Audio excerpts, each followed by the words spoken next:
Since then you have been raised with Christ. Set your hearts on things above, where Christ is seated at the right hand of God.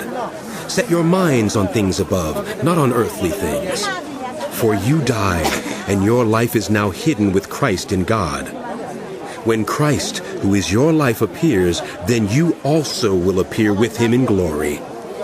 Put to death, therefore, whatever belongs to your earthly nature: sexual immorality, impurity, lust, evil desires, and greed, which is idolatry. Because of these, the wrath of God is coming. You used to walk in these ways, in the life you once lived. But now you must also rid yourselves of all such things as these: anger, rage, malice, slander, and filthy language from your lips.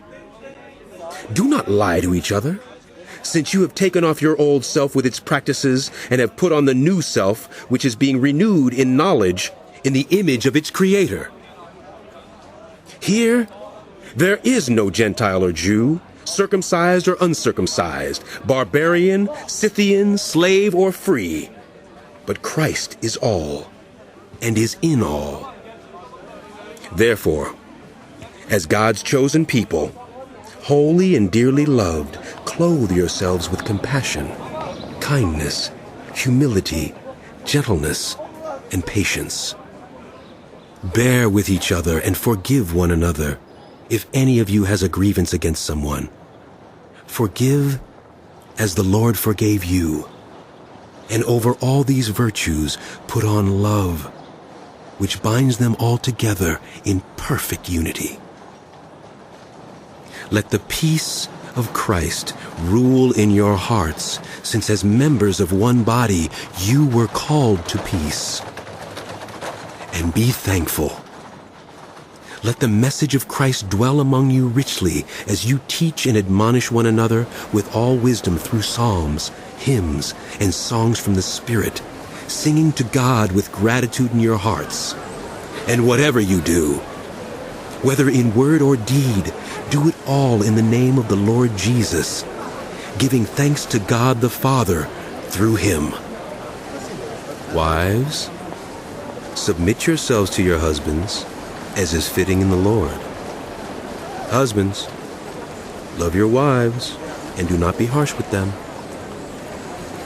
Children, obey your parents in everything, for this pleases the Lord. Fathers, do not embitter your children, or they will become discouraged.